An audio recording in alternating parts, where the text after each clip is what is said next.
ನಮಸ್ತೆ ವೀಕ್ಷಕರೇ, ಶುಭೋದಯ. ನೀವು ನೋಡ್ತಾ ಇದ್ದೀರಾ ಅಶ್ವಜ್ಯೋತಿಷ ವಿಶೇಷ ಕಾರ್ಯಕ್ರಮಕ್ಕೆ ಸ್ವಾಗತ. ನಾನು ಪ್ರವೀಣಿ ದಾಸ್.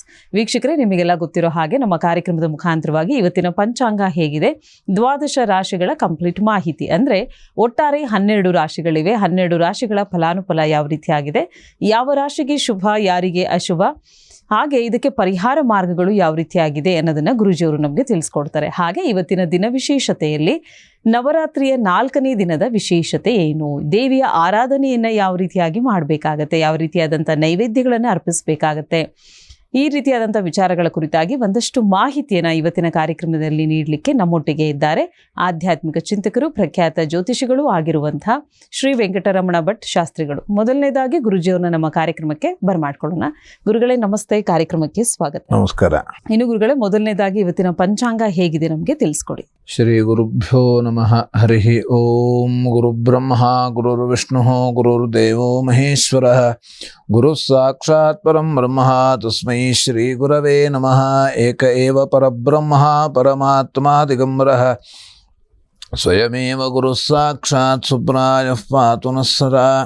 ಕಾರುಣ್ಯಮೂರ್ತಿಂ ಕಮನೀಯ ರೂಪಂ ದಿಗಂಬರಂ ಯೋಗಿಗಣೈಃ ಸುಪೂಜ್ಯಂ ಸ್ವಭಕ್ತರಕ್ಷಾರ್ಥಕೃತಾವತಾರಂ ಸುಬ್ರಾಜರಾಜಂ ಶರಣಂ ಪ್ರಪದ್ಯೆ. ಶ್ರೀಪಾದರಾಜಂ ಶರಣಂ ಪ್ರಪದ್ಯೆ. ದತ್ತಾತ್ರೇಯೋ ಮಹಾಯೋಗಿ ಭಗವಾನ್ ಭೂತಭಾವನಃ, ಚತುರ್ಭುಜೋ ಮಹಾವಿಷ್ಣುಃ ಯೋಗ ಸಾಮ್ರಾಜ್ಯ ದೀಕ್ಷಿತಃ. ಶ್ರೀ ಗುರುಭ್ಯೋ ನಮಃ. ಶ್ರೀ ಕ್ರೋಧಿನಾಮ ಸಂವತ್ಸರ ದಕ್ಷಿಣಾಯನ ಶರದೃತು ಆಶ್ವೀಜ ಮಾಸ ಶುಕ್ಲ ಪಕ್ಷ ಚೌತಿ ಭಾನುವಾರ ವಿಶಾಖ ನಕ್ಷತ್ರ ಪ್ರೀತಿ ನಾಮ ಯೋಗ ಗರಿಜಾಕರಣ. ಇದು ಇವತ್ತಿನ ಪಂಚಾಂಗ. ಇನ್ನು ಗುರುಗಳೇ, 12 ರಾಶಿಗಳು ಯಾವ ರೀತಿಯಾಗಿದೆ, ದ್ವಾದಶ ರಾಶಿಗಳ ದಿನ ಭವಿಷ್ಯ ಹೇಗಿದೆ ಅನ್ನೋದನ್ನ ನಮಗೆ ತಿಳಿಸ್ಕೊಡಿ. ಓಂ ಆಸತ್ಯೇನ ರಜಸಾ ವರ್ತಮಾನೋ ನಿವೇಶಯನ್ನಮೃತಂ ಮರ್ತ್ಯಂಚ ಹಿರಣ್ಯಜೇನ ಸವಿತಾರಥೇನ ದೇವೋ ಜಾತಿ ಭುವನಾ ವಿಪಶ್ಯನ್. ಓಂ ಅಗ್ನಿಂದೋತಂ ವೃಣೀಮಹೇ ಹೋತಾರಂ ವಿಶ್ವವೇದಸಂ ಅಸ್ಯ ಯಜ್ಞಸ್ಯ ಸುಕ್ರತುಂ. ಯೇಷಾಮೀಶೇ ಪಶುಪತಿಃ ಪಶೂನಾಂ ಚತುಷ್ಪದಾಮುತ ಚ ದ್ವಿಪದಾಂ. ನಿಷ್ಕ್ರೀತೋ ಯಜ್ಞಜಂ ಭಾಗಮೇತು ರಾಜಸ್ಪೋಷಾ ಯಜಮಾನಸ್ಯ ಸಂತು. ಇವತ್ತು ಭಾನುವಾರ ಆಗಿರೋದ್ರಿಂದ ನಾವು ಭಗವಂತನ ಸೂರ್ಯನಾರಾಯಣನ ಆರಾಧನೆಯನ್ನು ಮಾಡಲೇಬೇಕು. ಮೊದಲನೇದಾಗಿ ನಾವೆಲ್ಲರೂ ಕೂಡ ಬೆಳಗ್ಗೆ ಬೇಗನೆ ಎದ್ದು, ಸೂರ್ಯ ಉದಯ ಆಗುವುದಕ್ಕಿಂತ ಮುಂಚೆನೇ ಎದ್ದು ಭಗವತಿಯ ಆರಾಧನೆಯನ್ನು ಇವತ್ತು ನವರಾತ್ರಿಯ ಸಂದರ್ಭದಲ್ಲಿ 4ನೇ ದಿವಸ, ನವರಾತ್ರಿಯ 4ನೇ ದಿವಸ ಆಗಿರೋದ್ರಿಂದ ವಿಶೇಷವಾಗಿ ಭಗವತಿಯ ಆರಾಧನೆಯನ್ನು ನಾವೆಲ್ಲರೂ ಕೂಡ ಮಾಡಲೇಬೇಕು. ಮೊದಲನೇದಾಗಿ ಮೇಷರಾಶಿ. ಮೇಷರಾಶಿಯಲ್ಲಿರೋರಿಗೆ ದೂರ ಪ್ರಯಾಣ ಮಾಡುವಂಥ ಸಾಧ್ಯತೆ ಇದೆ. ಹೆಂಡತಿಯ ಸಹಕಾರ ಹೇಳತಕ್ಕಂಥದ್ದು ಇವತ್ತಿನ ದಿವಸ ಇರತಕ್ಕಂಥದ್ದು. ಹಾಗೆ ವೃತ್ತಿಯಲ್ಲಿ ಸ್ವಲ್ಪ ಕಿರಿಕಿರಿ ಆಗುವಂಥ ಸಾಧ್ಯತೆ ಇರತಕ್ಕಂಥದ್ದು. ಹಾಗೆ ಸಾಲ ಆಗತಕ್ಕಂಥದ್ದು. ಯಾಕಂದರೆ ಸಾಲ ಮಾಡಬಾರದಂತೆ, ಸಾಲವೇ ಶೂಲಕ್ಕೆ ಕಾರಣ ಅಂತ ಹೇಳಿದ್ದಾರೆ.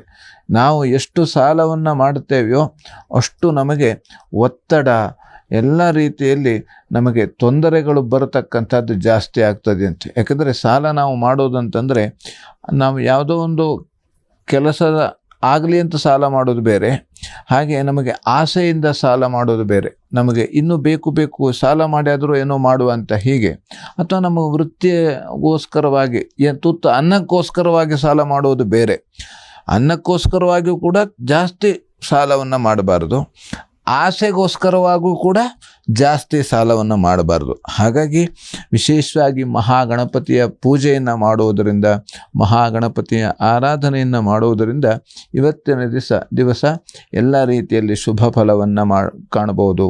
ಅಥವಾ ದುರ್ಗೆಯ ಆರಾಧನೆಯಿಂದ, ಕಲೌ ದುರ್ಗಾ ವಿನಾಯಕವು, ಕಲಿಯುಗದಲ್ಲಿ ದುರ್ಗೆಯ ಆರಾಧನೆ ಮತ್ತು ವಿನಾಯಕನ ಆರಾಧನೆ ವಿಶೇಷವಾಗಿ ಫಲವನ್ನು ಕೊಡತಕ್ಕಂಥದ್ದು. ಹಾಗಾಗಿ ಈಗ ನಮಗೆ ಯಾವ ರೀತಿ ಎಲ್ಲ ಚೌತಿ, ಗಣೇಶ ಚೌತಿ ಇದೆಲ್ಲ ಮುಗಿದಿದೆ, ಈಗ ನವರಾತ್ರಿ ದುರ್ಗೆಯ ಆರಾಧನೆಯನ್ನು ಮಾಡಬಹುದು. ಇನ್ನು ವೃಷಭ ರಾಶಿಯಲ್ಲಿರೋರಿಗೆ ವೈರಿಯಿಂದ ತೊಂದರೆ ಬರತಕ್ಕಂತಹ ಸಾಧ್ಯತೆ ಇದೆ. ಪ್ರಾಣಿಯಿಂದ ತೊಂದರೆ ಬರತಕ್ಕಂಥ ಸಾಧ್ಯತೆ ಇದೆ. ಯಾಕಂದರೆ ಇನ್ನು ಏನೋ ಇವತ್ತು ನಮಗೆ ರಜೆ ಇದೆ ಅಂತ ನಾವೆಲ್ಲೋ ಪ್ರಾಣಿ ಸಂಗ್ರಹಾಲಯಕ್ಕೆ ಹೋಗಿರ್ತೇವೆ, ಹಾಗೆ ಬೇರೆ ಯಾವುದೋ ಕ್ಷೇತ್ರದಲ್ಲಿ ಪ್ರದೇಶದಲ್ಲಿ ಹೋದಾಗ ಅಲ್ಲಿ ನಮಗೇನೋ ಪ್ರಾಣಿ ಕಾಣ್ತದೆ, ಅಥವಾ ಹುಲಿ ಕಾಣ್ತದೆ, ಅಥವಾ ಯಾವುದೋ ನಾಯಿ ಕಾಣ್ಬೋದು, ಅಥವಾ ಬೆಕ್ಕು ಕಾಣ್ಬೋದು. ಅದರಲ್ಲಿ ನಾವು ಅವ್ರ ಹತ್ರ ನಾವು ಕೀಟಲೆಯನ್ನು ಮಾಡಬಾರದಂತೆ. ಯಾಕೆಂದರೆ ಈ ಪ್ರಾಣಿಗೆ ಎಷ್ಟು ಸಿಟ್ಟು ಬರ್ತದೆ ಅಂತ ಗೊತ್ತಾಗೋದಿಲ್ಲ. ಪ್ರಾಣಿಗೆ ಎಷ್ಟು ಸಿಟ್ಟು ಬರ್ತದೆ, ಆದರೆ ಮನುಷ್ಯನಿಗೆ ಸಿಟ್ಟು ಬಂದರೂ ಅವಂಗೆ ತಡೆದುಕೊಳ್ಳುವಂಥ ಶಕ್ತಿ ಮನುಷ್ಯನಿಗಿದೆ. ಆದರೆ ಪ್ರಾಣಿಗೆ ಸಿಟ್ಟು ಬಂದರೂ ಅವು ಕಂಟ್ರೋಲ್ ಮಾಡಲಿಕ್ಕೆ ಬರೋದಿಲ್ಲ, ಅವು ಕಂಟ್ರೋಲ್ ಮಾಡ್ಲಿಕ್ಕೆ ಗೊತ್ತೂ ಆಗೋದಿಲ್ಲ, ಬರೋದಿಲ್ಲ, ಅವು ಬಂದೇ ಬಿಡ್ತವೆ. ಹಾಗಾಗಿ ಅವು ಬಂದು ಅಂದ್ರೆ ನಮ್ಮ ಹತ್ರ ಏನು ಮಾಡ್ಲಿಕ್ಕೆ ಆಗೋದಿಲ್ಲ, ಯಾಕಂದ್ರೆ ನಮಗೆ ಯಾವುದೇ ಆಯುಧಗಳು ಇಲ್ಲವಲ್ಲಿ ನಮ್ಮ ಹತ್ರ. ಆದರೆ ಪ್ರಾಣಿಗೆ ಆಯುಧ ಯಾವುದು? ಅವರಿಗೆ ಕೋಡಿದ್ರೆ ಕೋಡು, ಉಗುರಿದ್ರೆ ಉಗುರೇ ಆಯುಧ, ಹಲ್ಲು, ಬಾಯಲ್ಲಿರತಕ್ಕಂಥ ಹಲ್ಲು ಆಯುಧವಾಗಿರುತ್ತದೆ. ಮಾಂಸಾಹಾರಿ ಪ್ರಾಣಿಗಳಿಗೆ ಹಲ್ಲು ಆಯುಧ ಆಗಿರುತ್ತದೆ, ಸಸ್ಯಾಹಾರಿ ಪ್ರಾಣಿಗಳಿಗೆ ಕೋಡು ಆಯುಧವಾಗಿರುತ್ತದೆ. ನಮಗೆ ಯಾವುದು ಆಯುಧ ಇಲ್ಲ. ಯಾಕೆಂದರೆ ಭಗವಂತ ನಮಗೆ ಅದಕ್ಕಾಗಿ ಬುದ್ಧಿಶಕ್ತಿಯನ್ನು ಕೊಟ್ಟಿದ್ದಾನೆ. ಯಾಕೆ ಅಂತಂದರೆ ಅವನು ನಮಗೆ ಕೊಟ್ಟಿಟ್ಟಿದ್ದು ಯಾವುದೇ ರೀತಿ ಸಿಟ್ಟು ಮಾಡ್ಕೊಳ್ಬಾರ್ದು, ಹೊಡೆದಾಟ ಮಾಡಬಾರ್ದು ಅಂತ, ತಾಳ್ಮೆಯಿಂದ ಇರಬೇಕು, ಸಹನೆಯಿಂದ ಇರಬೇಕು ಅಂತ ಭಗವಂತ ನಮಗೆ ಬುದ್ಧಿ ಕೊಟ್ಟಿದ್ದಾನೆ. ಆದರೆ ಬೇರೆ ಯಾವುದೇ ಪ್ರಾಣಿಗಳಿಗೆ ಬುದ್ಧಿ ಕೊಡಲಿಲ್ಲ, ಮತ್ತು ಅವರಿಗೆ ಯಾವುದೇ ರೀತಿಯಾದಂಥ ಬಾಯನ್ನು ಕೊಡಲಿಲ್ಲವಂತೆ. ಬಾಯಿ ಕೊಟ್ಟರೂ ಕೂಡ ಮಾತು ಕೊಡಲಿಲ್ಲ ಅವರಿಗೆ. ಏನಾಗ್ತದೆ ಮನುಷ್ಯನಿಗೆಲ್ಲ ಗೊತ್ತಿರ್ತದೆ, ಏನಾಗ್ತದೆ, ಏನಾಗಬೇಕು, ಅದರಿಂದ ಏನು ಪರಿಹಾರ ಮಾಡುವಂಥದ್ದು ಏನೋ ಅದು ಗೊತ್ತಿರ್ತದೆ. ಆದರೆ ಬೇರೆ ಪ್ರಾಣಿಗಳಿಗೆ ಪಾಪ ನೋವಾಗ್ತದೆಯೋ, ಅವಕ್ಕೆ ಏನು ಸುಖವೋ, ಸಂತೋಷವೋ, ದುಃಖವೋ ಏನೂ ಗೊತ್ತಾಗೋದಿಲ್ಲ. ಆದರೆ ಅವರಿಗೆ ಸಂತೋಷ ಆದಾಗ ಅವು ಕೂಡ ಖುಷಿಯನ್ನು ಪಡ್ತಾವಂತೆ. ಹಾಗೆ ದುಃಖ ಆದಾಗ ಅವರು ಕೂಡ ದುಃಖ ಪಡ್ತಾರೆ. ಯಾವ ರೀತಿಯಲ್ಲಿ? ಕಣ್ಣಲ್ಲಿ ನೀರು ಬರ್ತದೆ ಅವರಿಗೂ ಕೂಡ ಕಣ್ಣಲ್ಲಿ ನಾವು ನೋಡ್ಬೋದು. ನಮ್ಮಲ್ಲಿ ಸಾಕಿರತಕ್ಕಂಥ ಸಾಕು ಪ್ರಾಣಿಗಳು ಯಾವುದೇ ಇದ್ರೂ ಹಸು ಇರ್ಬೋದು, ಅಥವಾ ಎಮ್ಮೆ ಇರ್ಬೋದು, ಅಥವಾ ಎತ್ತು ಇರ್ಬೋದು, ಅಥವಾ ಬೆಕ್ಕು ಇರ್ಬೋದು, ನಾಯಿ ಇರ್ಬೋದು, ಯಾವುದೇ ಇದ್ರೂ ಕೂಡ ಅವು ಕೂಡ ಕಣ್ಣಲ್ಲಿ ನೀರನ್ನು ಸುರಿಸ್ತವೆ. ಹಾಗೆ ಅವಕ್ಕೆ ಯಾವುದೋ ಒಂದು ಪೂರ್ವಜನ್ಮದ ನೆನಪಾಗ್ತದೆ, ಅಥವಾ ಏನೋ ಅನಾರೋಗ್ಯ. ಹಾಗಾಗಿ ಅದು ಏನಾಗ್ತದೆ ಅಂತ ನಮಗೆ ಅವ್ರಿಗೆ ಹೇಳಲಿಕ್ಕೆ ಬರೋದಿಲ್ಲ. ನಾವು ಏನೋ ತೊಂದರೆ ಆಗಿದೆ, ಏನೋ ಆಹಾರ ಸ್ವೀಕಾರ ಮಾಡ್ತಾ ಇಲ್ಲ, ಏನೋ ಮಲ್ಕೊಬಿಟ್ಟದೆ, ಅದಕ್ಕೆ ನಾವು ಯಾವುದೋ ಇಂಜೆಕ್ಷನ್ ಕೊಡ್ತೇವೆ, ಅದು ಏನೋ ಆಗಿಬಿಡ್ತದೆ. ಇಲ್ಲ ನಮ್ಮಲ್ಲೇ ನಾಯಿಗೆ ಆರೋಗ್ಯ ಏನೋ ತಿನ್ನೋದಿಲ್ಲ ಅಂತ ನಾವು ಈ ಇಂಜೆಕ್ಷನ್ ಕೊಟ್ಟಾಯಿತು, ಅದು ಪ್ರಾಣವನ್ನು ಕಳೆದುಕೊಳ್ತು. ಆದರೆ ಮನುಷ್ಯನಿಗೆ ಹಾಗಿಲ್ಲ.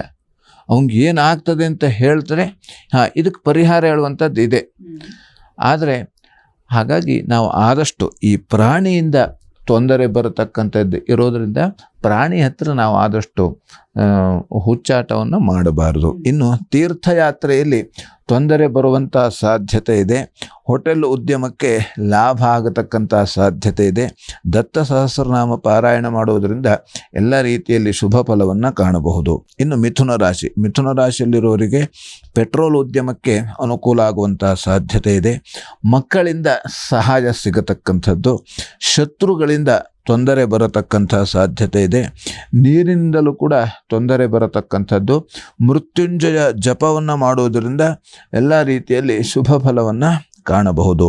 ಇನ್ನು ಕರ್ಕಾಟಕ ರಾಶಿಯಲ್ಲಿರುವವರಿಗೆ ಬಂಧುಗಳಿಂದ ಸಹಕಾರ ಸಿಗತಕ್ಕಂಥದ್ದು, ಕೃಷಿಯಿಂದ ಅನುಕೂಲ ಆಗತಕ್ಕಂಥದ್ದು, ದೂರ ಪ್ರಯಾಣದಲ್ಲಿ ತೊಂದರೆ ಬರುವಂಥ ಸಾಧ್ಯತೆ ಇದೆ. ಹೆಂಡತಿಯಲ್ಲಿ ಕಲಹ ಆಗತಕ್ಕಂಥ ಸಾಧ್ಯತೆ. ಹಾಗೆ ಔದುಂಬರ ಪ್ರದಕ್ಷಿಣೆ ಮಾಡುವುದರಿಂದ ಎಲ್ಲ ರೀತಿಯಲ್ಲಿ ಶುಭ ಫಲವನ್ನು ಕಾಣಬಹುದು. ಇನ್ನು ಸಿಂಹರಾಶಿಯಲ್ಲಿರೋರಿಗೆ ಸಹೋದರರ ಸಹಕಾರ ಸಿಗತಕ್ಕಂಥದ್ದು, ಸೈನಿಕರಿಗೆ ಅನುಕೂಲ ಆಗತಕ್ಕಂಥದ್ದು, ವೈರಿಗಳಿಂದ ತೊಂದರೆ ಬರುವಂಥ ಸಾಧ್ಯತೆ ಇದೆ, ಗಾಯ ಆಗುವಂಥ ಸಾಧ್ಯತೆ ಇದೆ. ಹಾಗಾಗಿ ವಿಷ್ಣು ಸಹಸ್ರನಾಮ ಪಾರಾಯಣ ಮಾಡುವುದರಿಂದ ಎಲ್ಲ ರೀತಿಯಲ್ಲಿ ಶುಭ ಫಲವನ್ನು ಕಾಣಬಹುದು. ಇನ್ನು ಕನ್ಯಾ ರಾಶಿಯಲ್ಲಿರೋರಿಗೆ ಮೃಷ್ಟಾನ್ನ ಭೋಜನ ಮಾಡುವಂಥ ಸಾಧ್ಯತೆ ಇದೆ. ವಿದ್ಯಾರ್ಥಿಗಳಿಗೆ ಅನುಕೂಲ. ಹಾಗೆ ಮಕ್ಕಳಲ್ಲಿ ಕಲಹ ಆಗುವಂಥ ಸಾಧ್ಯತೆ ಇದೆ. ಉದರ ಬಾಧೆ ಆಗುವಂಥ ಸಾಧ್ಯತೆ ಇದೆ. ಹಾಗೆ ಧನ್ವಂತರಿ ಜಪ ಮಾಡುವುದರಿಂದ ಎಲ್ಲ ರೀತಿಯಲ್ಲಿ ಶುಭ ಫಲವನ್ನು ಕಾಣಬಹುದು. ಓಕೆ ಗುರುಗಳೇ. ವೀಕ್ಷಕರೇ, ಇನ್ನುಳಿದ ರಾಶಿಗಳು ಯಾವ ರೀತಿಯಾಗಿದೆ, ಯಾವ ರಾಶಿಗೆ ಶುಭ, ಯಾರಿಗೆ ಅಶುಭ ಅನ್ನೋದನ್ನ ತಿಳಿಸ್ಕೊಡ್ತೀವಿ. ಅದಕ್ಕಿಂತ ಮುಂಚಿತವಾಗಿ ಕಾರ್ಯಕ್ರಮದಲ್ಲಿ ಪುಟ್ಟದೊಂದು ವಿರಾಮ.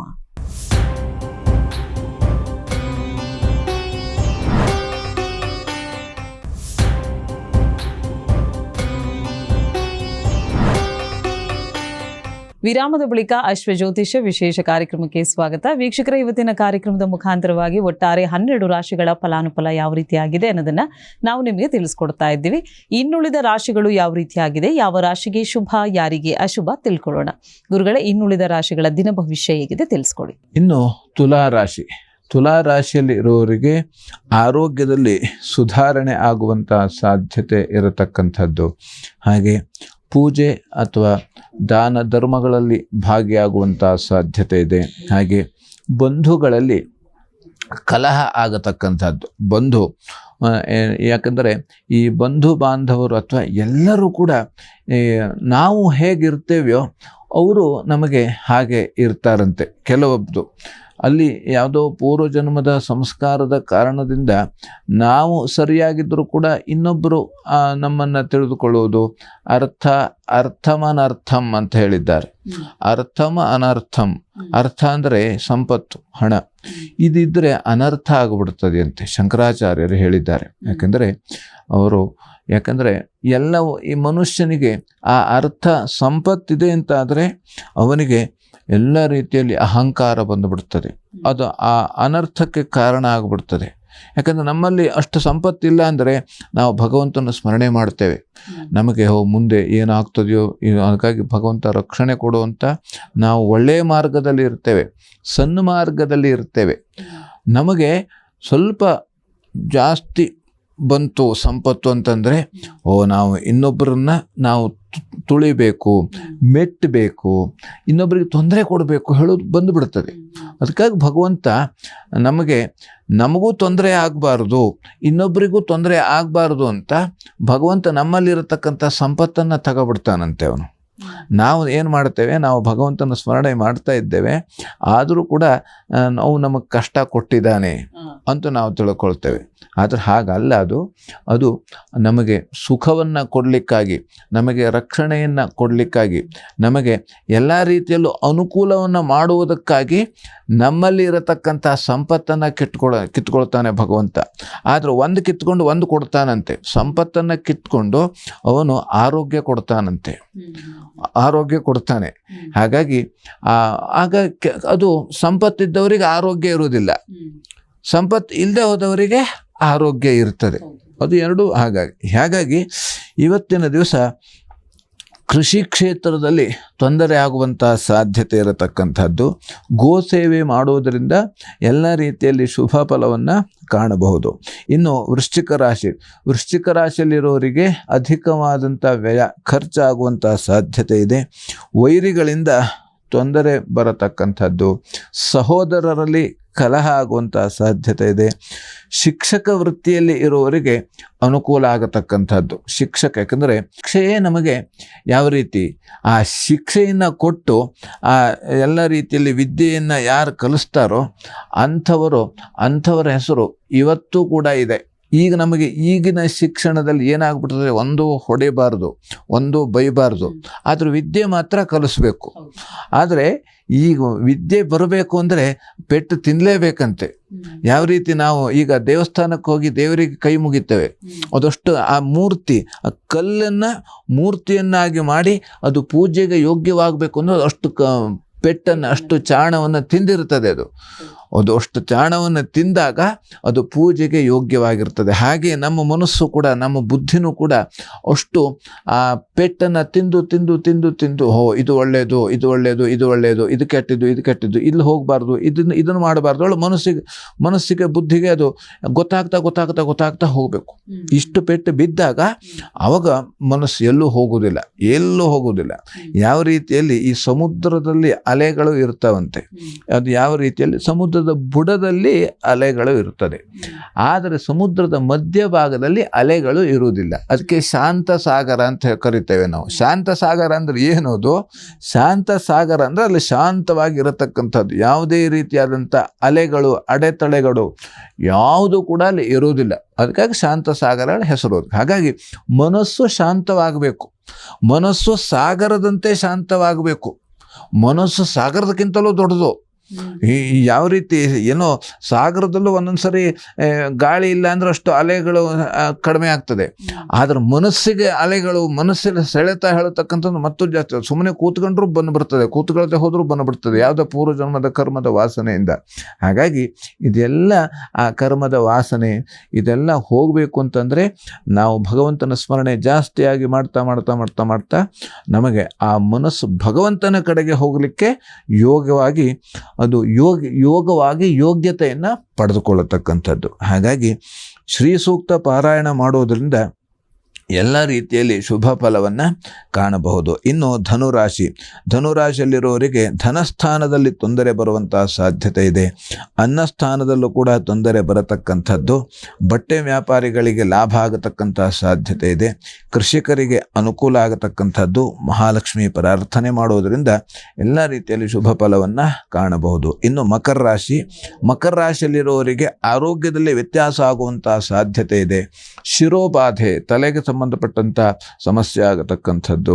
ತಂಪು ಪಾನೀಯ ಅಂಗಡಿಗೆ ಲಾಭ ಆಗತಕ್ಕಂಥದ್ದು. ಹಾಲು ಮತ್ತು ಹೈನುಗಾರಿಕೋದ್ಯಮಕ್ಕೆ ಲಾಭ ಆಗುವಂಥ ಸಾಧ್ಯತೆ ಇದೆ. ದತ್ತಾತ್ರೇಯ ಪ್ರಾರ್ಥನೆ ಮಾಡುವುದರಿಂದ ಎಲ್ಲ ರೀತಿಯಲ್ಲಿ ಶುಭ ಫಲವನ್ನು ಕಾಣಬಹುದು. ಇನ್ನು ಕುಂಭರಾಶಿಯಲ್ಲಿರುವವರಿಗೆ ವೈರಿಯಿಂದ ತೊಂದರೆ ಬರತಕ್ಕಂಥದ್ದು. ದಾನ ಧರ್ಮಗಳಲ್ಲಿ ಭಾಗಿಯಾಗುವಂಥ ಸಾಧ್ಯತೆ ಇದೆ. ಸಾಧು ಸಂತರ ದರ್ಶನ ಮಾಡುವಂಥ ಸಾಧ್ಯತೆ ಇದೆ. ಗುರು ಹಿರಿಯರ ಸೇವೆ ಮಾಡುವುದರಿಂದ ಎಲ್ಲ ರೀತಿಯಲ್ಲಿ ಶುಭ ಫಲವನ್ನು ಕಾಣಬಹುದು. ಇನ್ನು ಮೀನರಾಶಿಯಲ್ಲಿರುವವರಿಗೆ ದುರ್ಗಮ ಪ್ರದೇಶದಲ್ಲಿ ತೊಂದರೆ ಆಗುವಂಥ ಸಾಧ್ಯತೆ ಇದೆ. ಯಾರಾದರೂ ಕೂಡ ಬೇರೆ ಬೇರೆ ರೀತಿಯಲ್ಲಿ ಬೆಟ್ಟ ಗುಡ್ಡ ಅಥವಾ ನಿರ್ಜನ ಪ್ರದೇಶದಲ್ಲಿ ಇವತ್ತು ಯಾರೂ ಕೂಡ ಹೋಗಬಾರದು ಅಥವಾ ಒಬ್ಬರೇ ಹೋಗಬಾರದು. ಹೀಗೆ ಈ ರೀತಿಯಲ್ಲಿ ನಾವು ಆದಷ್ಟು ಜಾಗ್ರತೆ ವಹಿಸುವುದರಿಂದ ಎಲ್ಲ ರೀತಿಯಲ್ಲಿ ನಾವು ಎಲ್ಲ ರೀತಿಯಲ್ಲೂ ಕೂಡ ನಾವು ಅನುಕೂಲವನ್ನು ಪಡೆಯಬಹುದು. ಹಾಗೆ ಎಲ್ಲ ರೀತಿಯಲ್ಲೂ ರಕ್ಷಣೆಯನ್ನು ನಾವು ಪಡೆಯಬಹುದು. ಬಟ್ಟೆ ವ್ಯಾಪಾರದಲ್ಲಿ ನಷ್ಟ ಆಗುವಂಥ ಸಾಧ್ಯತೆ ಇದೆ. ಬಂಗಾರ ಕಳೆದು ಹೋಗುವಂಥ ಸಾಧ್ಯತೆ ಇದೆ. ಆದ್ದರಿಂದ ನಾವು ವಿಶೇಷವಾಗಿ ಈ ಬೆಳ್ಳಿ ಬಂಗಾರ ಧರಿಸಿರುವಾಗ ಅಥವಾ ಖರೀದಿ ಮಾಡುವಾಗ ಆದಷ್ಟು ನಾವು ನಮ್ಮ ಮನಸ್ಸು ಇಲ್ಲೇ ಇರಬೇಕು. ಹಾಗೆ ಜಾಗ್ರತೆ ವಹಿಸಿದಾಗ ಎಲ್ಲ ರೀತಿಯಲ್ಲಿ ರಕ್ಷಣೆಯನ್ನು ನಾವು ಮಾಡಿಕೊಳ್ಳಬಹುದು. ಇನ್ನು ಹೆಂಡತಿಯಿಂದ ಸಹಕಾರ ಸಿಗತಕ್ಕಂಥದ್ದು.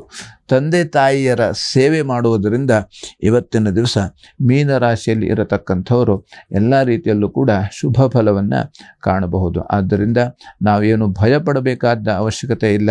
ಭಕ್ತಿಯಿಂದ ಆ ಭಗವತಿಯ ಸ್ಮರಣೆಯನ್ನು ಮಾಡುವುದರಿಂದ, ಭಗವತಿಯ ಸೇವೆ ಮಾಡುವುದರಿಂದ, ಭಗವತಿಯ ಪೂಜೆ ಮಾಡುವುದರಿಂದ ಎಲ್ಲ ರೀತಿಯಲ್ಲೂ ಕೂಡ ಎಲ್ಲ ರಾಶಿಯವರು ಕೂಡ ಶುಭ ಫಲವನ್ನು ಕಾಣಬಹುದು.